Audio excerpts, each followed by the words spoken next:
So if you watched the episode last week, you know that my son and I shot 2 really nice Nevada bucks.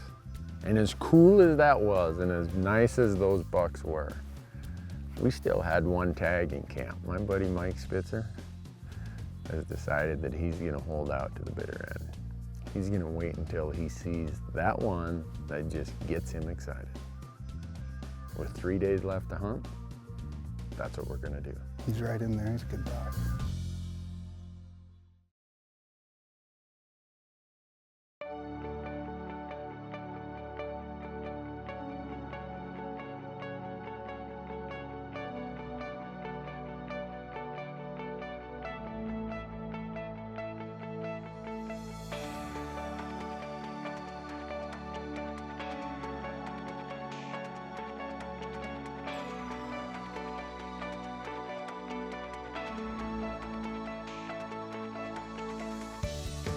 Well, I wish I knew the words to properly explain and express how much fun it is to come to Nevada and hunt with your son and one of your best friends, and have other good friends join you in camp.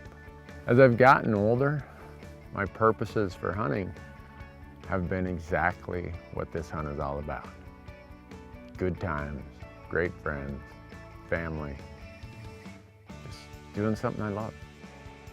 I think it was on day 4 of the hunt, my son and I shot 2 really nice Nevada bucks. My dad could see him when he was across the way and was waving frantically at us like, hey, he's right there. How can you not see him? And so I took the hint and moved up a little bit so that I could hopefully see him or get a better shot. And in the process of doing that, I guess I spooked him a little bit and he ran off. But when he ran off, he ran to a spot where I did have a good shot. Right above the rock pile. Right above the... Oh, yeah, I see him. Scott and I stayed down low, and it was so fun to watch through the spotter. The buck moved from where Randy was seeing it at, and we could see right where he came out on this point. It looked like a good shot from Matthew, and sure enough, it didn't take long before Matthew found him.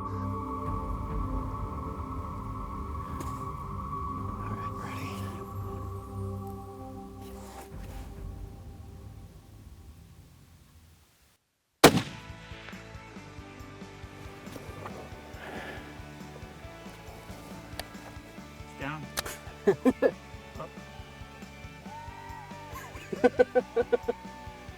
I don't know if you can hear this on the camera, but you can hear them screaming down there. 1 shot and dropped him like a rock. We were just elated because we thought, oh no, this isn't going to happen. So Mike and I were both giving off war hoops. It's just, can you hear them down there just going crazy. So we're gonna go. I really hope you can hear that in audio.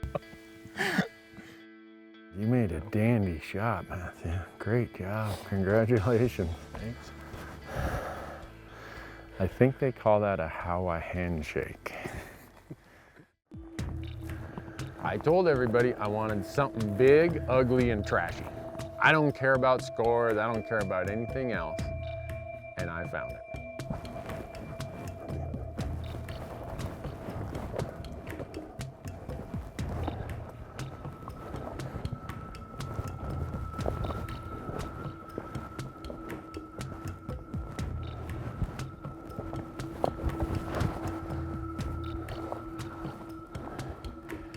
I'm huffing and puffing so hard that I can't keep anything steady. I'm like, this is not good. Take a few deep breaths, try to get my breathing better. And Marcus tells me, I'm on him when you're ready. On him. On him. On him.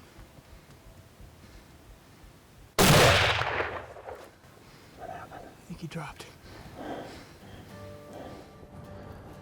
Oh man, what a cool looking buck. Oh. Huh? Look at that. Big old gnarly, skanky. Well, that's what I came for. I couldn't be happier. Matthew shot a beautiful Wells, I mean, just perfectly proportioned buck. I shot this big, gnarly, nasty thing.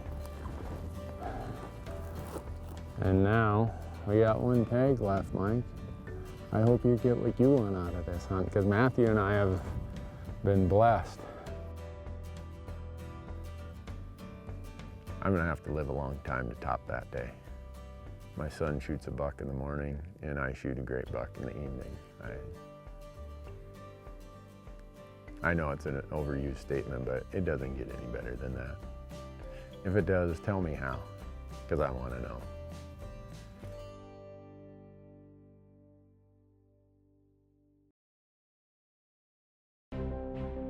Leupold's Fresh Tracks with Randy Newberg is brought to you by Leupold Optics, the Rocky Mountain Elk Foundation, Southeast Montana Tourism.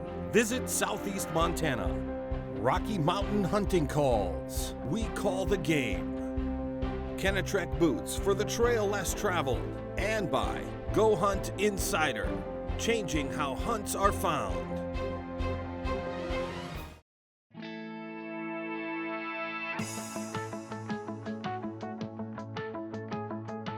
So that was Wednesday. We dropped 2 bucks. We dropped 2 bucks on Wednesday, and it was like a big weight off of Randy's shoulders, I knew, because him and Matthew had got great bucks, what they were looking for.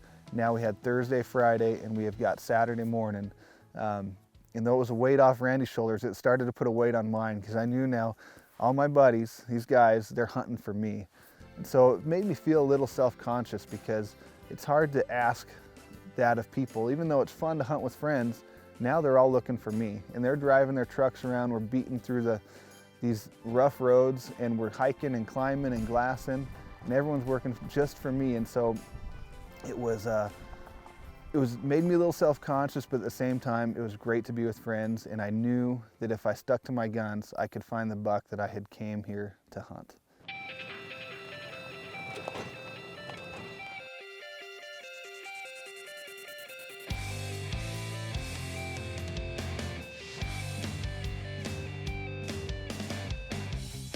After Matthew and I had shot our bucks, I think it was on day 4 of the hunt, day 5 was a little bit of a bust.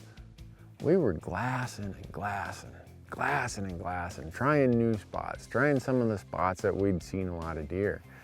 And it wasn't until later in the afternoon, we were up on one side of the valley, and about 1.5 miles across, I see a buck through my spotting scope that he looks decent, but with the mirage and the sun and everything, you really couldn't tell. And we saw a buck that was, from back there, it looked like he had everything. He had some good forks, mass. He wasn't real wide, but he was definitely deserving of a closer look. So we just did the scramble to get over here, and we're trying to get a good look at him. there he is. He's real narrow. Well, he's nice otherwise. I think we'll find a better buck Okay, than that. as long as there's a consensus and you guys don't tell me I'm crazy, but I don't think you're crazy. I want you to tell me when you do think I'm crazy. If he was, Oh yeah, if he was 24 wide with those kind of forks, yeah, then he'd have to be longer in the beam too. yeah, but I think you're right, with 18 wide, His beam is gonna be pretty short. yeah. Thanks guys, thanks for the scramble. It was a good dry run, right? A good dry run. It was that kind of pivot point in the hunt. We'd spent 3 days learning a pretty good portion of the unit. There were a lot of does. We're all experienced hunters. Let's think this through. The bucks are going to be here. They're either on their way or they are here nearby and they're staged, and they just got to start being more active during the daylight hour when we can see them. Oh my, 1.5 days left. 2 days. If you're gonna stay till the last bit, we gotta leave the afternoon of the last day. We have plenty of time. Okay, I like that. No lowering of standards at this point. At this point, no. No. forward and onward. Exactly. Maybe even raise the standards. I mean, it is a day closer to the peak of the rut, so maybe you true. need to bump it to 200 instead of 180. Let's start with 160. We'll go from there. So that night back at camp, Mike and Scott and Matthew and Marcus and I, we're all talking like, all right, tomorrow's the last day, what are we gonna do? And the idea was, all right, we're gonna split up. Scott and one of our friends from here in Ely is gonna go another way. Scott's gonna pick him up in town in the morning. And me and Mike and Matthew and Marcus are gonna go another direction. And we're gonna be kind of up where Matthew shot his buck. But the beauty of that spot is there's a lot of open places. There's a lot of sagebrush, lots of does, but yet it's right next to some really thick cover. So if those older bucks have dropped off the high peaks and are coming down here staging, getting ready for this rutting period, those are the kind of places they like. They want that cover so that at night they can come down, check does, a little bit after daylight, they can go back up, find their cover. And they keep doing that until the does are really in cycle, and then, well, we all know what happens then. Mule deer get pretty crazy when they get ruddy all day long.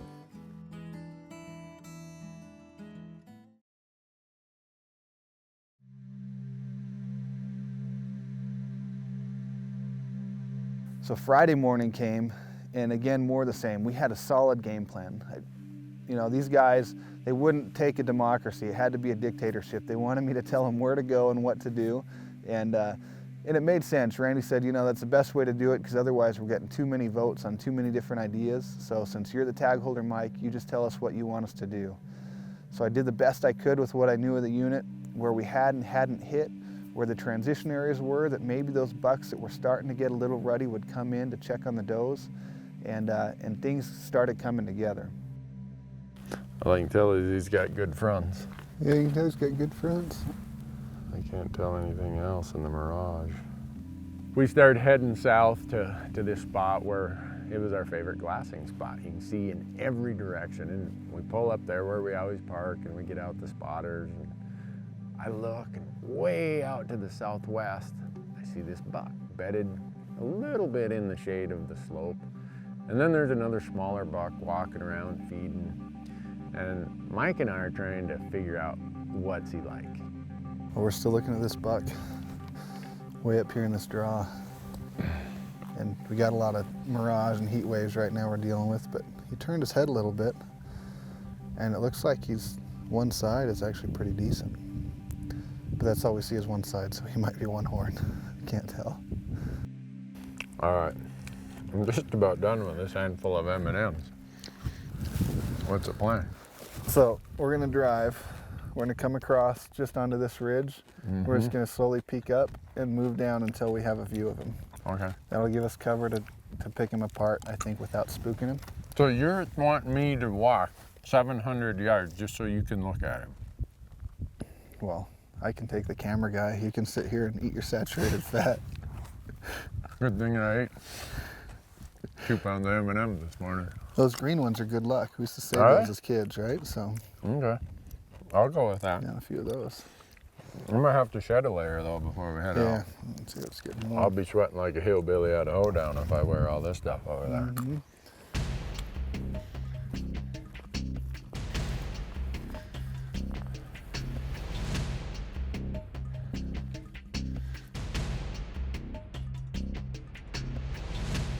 Oh, we're on the buck. He's still bedded, so it's real hard to see. But he's right in there. He's a good buck. Just, it's hard to really tell exactly what he is or what he has. We get somewhere on that next ridge over there, that would cut another 550 yards off. Yeah. We've got nothing to lose. I say we do it.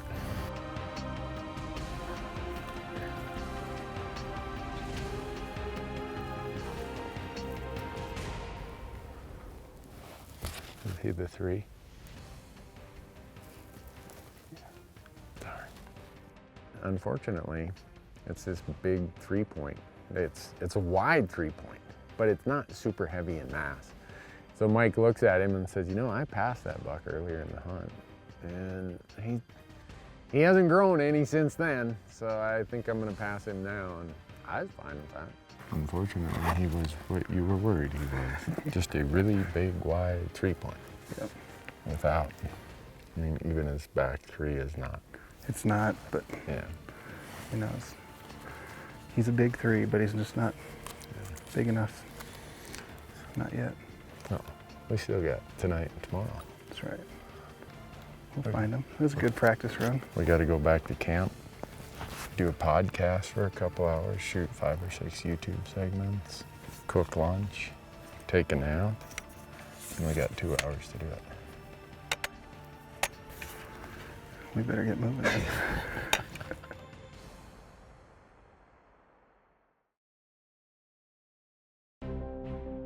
Leupold's Fresh Tracks with Randy Newberg is brought to you by Howa Precision Rifles and Barreled Actions. Nosler, when your tag is drawn, make it count. Load Nosler up front. Sitka, specialized outdoor wear and equipment. Bowtech, refuse to follow. Arizona Game and Fish. And by Hunt by Onyx Maps, land ownership hunting maps.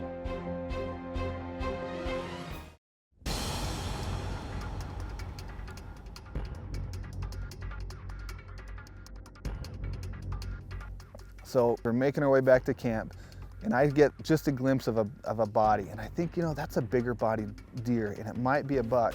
What do you got? Randy, right over this ridge, out in this bowl, there was a buck. I could just tell it was a buck, but he started moving when I first set up, and so I think he's been coming across Side Hill. Huh.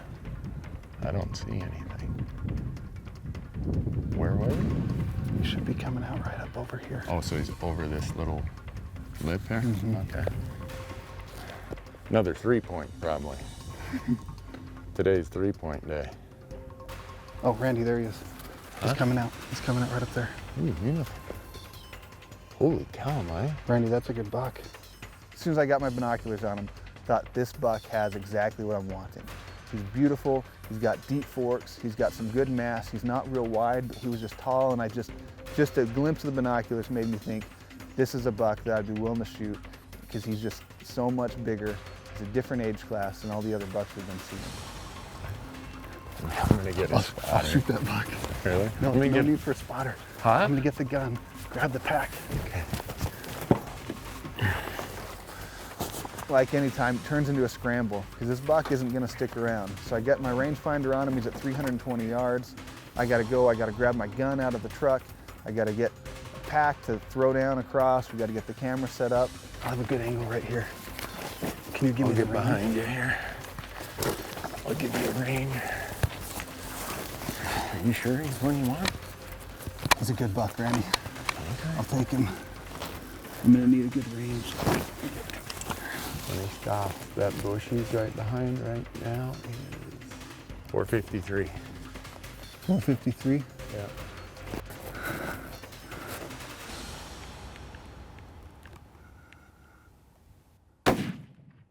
Got him. Wow, Mike, what a shot. Perfect. He's going down. Perfect front shoulder shot. It felt real good. Perfect. He's down. Is he down? He's down. That's awesome. Oh, man. Wow. Oh, it was everything you were holding out He was for. beautiful. That was a long shot, Mike. I was able to Get down on get the back. get down and relax. Holy cow. I can't believe it. That is a beautiful He's buck. pretty. He seemed to have it all when we looked Everything. at him. Yeah, And mass, it's just- big fronts, big backs. We just saw him like, we're going. I mean, where that little tree is, that's where we hiked and looked at that other buck. And we come around this side to where the truck's parked, and there's a buck cruising across this basin, and Mike's like, ooh, that looks like a, oh, yeah. Mike he's excited, and so am I. But we knew Scott was back at camp.